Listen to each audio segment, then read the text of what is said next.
What do we got here, Alex? So what we have here is a 1630H Rumely heavyweight, and you can easily tell that by the iron frame here. The lightweights, kind of like we have on the auction here. The other ones are a pressed metal frame, so that's one of the main differences there. But this is a really nice tractor, nice running tractor. They brought it in. We started it up right off the trailer.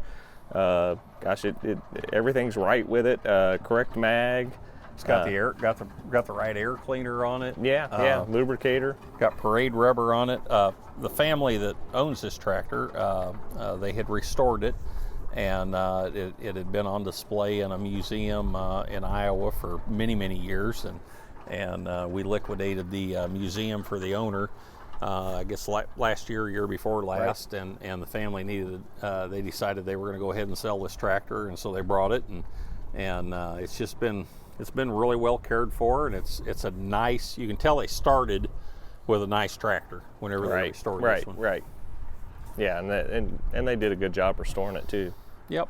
Yeah, I mean, this is this is something you can take to the show and kind of be proud of, and still use it. The gearing's great. I mean, I wouldn't be afraid to put this one on a plow.